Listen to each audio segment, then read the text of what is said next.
আজকে তৈরি করব শিমের একটি দুর্দান্ত স্বাদের নতুনত্ব রেসিপি। নমস্কার বন্ধুরা, আজকে আরও একটি নতুন রেসিপিতে আপনাদের সবাইকে স্বাগত। শিমের এই রেসিপি তৈরি করার জন্য আমি এখানে প্রায় 400 গ্রাম মতো শিম নিয়ে নিয়েছি। শিমের শিরগুলোকে ছাড়িয়ে তারপরে শিমগুলোকে এইভাবে একটু আড়াআড়ি করে সরু সরু টুকরো করে কেটে নিচ্ছি। আপনারাও এইভাবে একটু সরু সরু টুকরো করে কেটে নেবেন, তাতে শিমটা তাড়াতাড়ি রান্নাও হয়ে যাবে আর তেল মশলাটা ভালোভাবে ঢুকতে পারবে।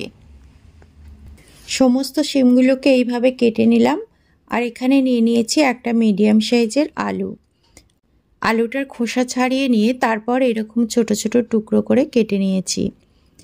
আর নিয়েছি 1 মুঠো পরিমাণ কড়াইশুঁটি। কড়াইশুঁটিটা অবশ্যই দেওয়ার চেষ্টা করবেন, এতে রেসিপির স্বাদ অনেক ভালো হবে। এর সঙ্গে দিয়ে দিলাম একটা বড় সাইজের টমেটো। সবজিগুলোকে কেটে রেখে এখানে একটা মশলা তৈরি করে নিচ্ছি।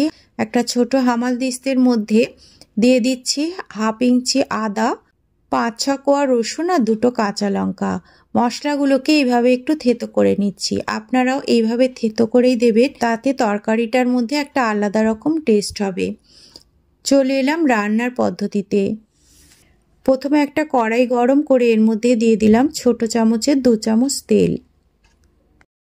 তেল গরম হয়ে যাওয়ার পর এর মধ্যে ফোড়নে দিয়ে দিলাম 2 টুকরো শুকনো লঙ্কা আর সামান্য পরিমাণ জিরে। ফোড়নগুলোকে কয়েক সেকেন্ড নাড়াচাড়া করে ভেজে নিলাম। তারপর এর মধ্যে দিয়ে দিলাম থেতো করে রাখা আদা রসুন এবং কাঁচা লঙ্কার পেস্টটা।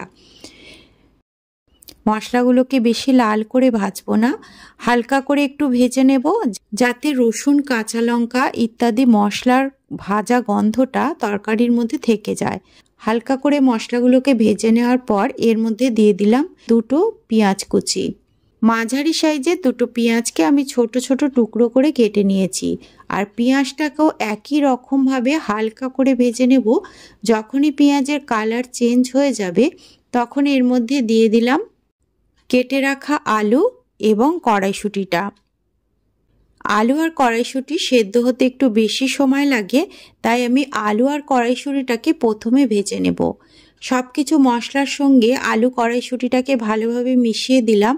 আর যাতে এই সবজিগুলো তাড়াতাড়ি নরম হয়ে যায় তার জন্য আমি এখানে স্বাদ অনুযায়ী নুন দিয়ে দিলাম। নুন দিয়ে ভালো করে মিশিয়ে দিয়ে গ্যাসের ফ্লেমটাকে লো টু মিডিয়ামে রেখে ঢাকা দিয়ে প্রায় 50% আলু আর মটরশুঁটিটাকে ভালো করে ভেজে নেব। মিনিট 2 পর আমি ঢাকাটা খুলে নিলাম। এখন আলু 50% মতো ভাজা হয়ে গেছে আর ভাজতে ভাজতে কড়াইশুঁটি আর আলুটা 50% মতো সেদ্ধ হয়ে গেছে। এই পর্যায়ে আমি অ্যাড করব শিমগুলো। শিম যেহেতু তাড়াতাড়ি ভাজা হয়ে যায় বা সেদ্ধ হয়ে যায়, তাই জন্য পরে শিমটাকে আমি ভাজার জন্য দিয়ে দিলাম। আর সব কিছুর সঙ্গে শিমটাকে ভালো করে মিশিয়ে দিয়ে এটাকে ঢাকা দিয়ে আরও 2 থেকে 3 মিনিট মতো ভেজে নিতে হবে। 2 মিনিট পর আমি ঢাকাটা খুলে নিলাম। এখন কিন্তু শিম ভালো করে ভাজা হয়নি, আমি একটু নাড়াচাড়া করে দিলাম। শিম ভাজা হতে আর সেদ্ধ হতে একটু সময় লাগবে, তার জন্য আমি আবারও ঢাকা দিয়ে 2-3 মিনিট মতো কুক করে নিলাম। ফিরে এলাম 3 মিনিট পর। এখন দেখুন শিমের কালারটা চেঞ্জ হয়ে গেছে। শিম, আলু, কড়াইশুঁটি কিন্তু বেশ ভালোভাবে সেদ্ধ হয়ে গেছে। এবারে আমি এর মধ্যে অ্যাড করছি কিছু গুঁড়ো মশলা। দিয়ে দিলাম 1/2 চামচ হলুদ গুঁড়ো, 1/4 চামচ লঙ্কার গুঁড়ো, ঝালটা আপনারা আপনাদের স্বাদ মতো দেবেন, 1/2 চামচ জিরের গুঁড়ো আর 1/4 চামচ গরম মশলার গুঁড়ো।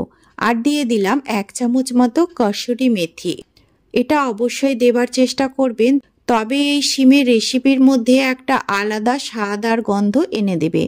মশলা আর শিম ভালো করে মিশিয়ে দেওয়ার পর এর মধ্যে দিয়ে দিচ্ছি একটা বড় সাইজে ছোট ছোট টুকরো করে রাখা টমেটোটাকে দিয়ে নাড়াচাড়া করে তারপরে এটাকে ঢাকা দিয়ে দেব। এর মধ্যে কোনো রকম জলের ব্যবহার আমরা করব না। লো ফ্লেমে রেখে এইভাবে জল ছাড়াই সব কিছু ভালো করে সেদ্ধ করে নেব। 2 থেকে 3 মিনিট পর আমি ঢাকাটা খুলে নিলাম। এখন টমেটো এবং সমস্ত সবজি ভালো করে সেদ্ধ হয়ে গেছে।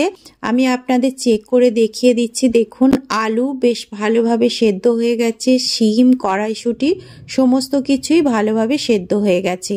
আর টমেটোগুলোও দেখুন খুব সুন্দরভাবে সেদ্ধ হয়ে গেছে, অথচ গোটা গোটাও রয়েছে। এই রেসিপিটা এরকম শুকনো শুকনো তৈরি করলেই টেস্ট বেশি ভালো লাগে। এর মধ্যে এবারে দিয়ে দিলাম 2টো কাঁচা লঙ্কা আর বেশ কিছুটা পরিমাণ ধনেপাতা কুচি। বেশ ভালো করে সব কিছু মিশিয়ে দিলাম। আর মিশিয়ে দেওয়ার পরে দেখুন শিমের রেসিপিটা কত সুন্দর দেখতে লাগছে, যতটা কালারফুল হয়েছে, আর খেতেও কিন্তু দুর্দান্ত হয়। তৈরি হয়ে গেল একদম নতুনত্ব স্বাদের শিম আলু ভাজা। আজকের রেসিপি ভালো লাগলে আমার চ্যানেলটিকে সাবস্ক্রাইব করে ভিডিওটিতে একটি লাইক করার অনুরোধ রইল। আজ তাহলে এই পর্যন্তই, দেখা হবে পরবর্তী রেসিপিতে। ধন্যবাদ।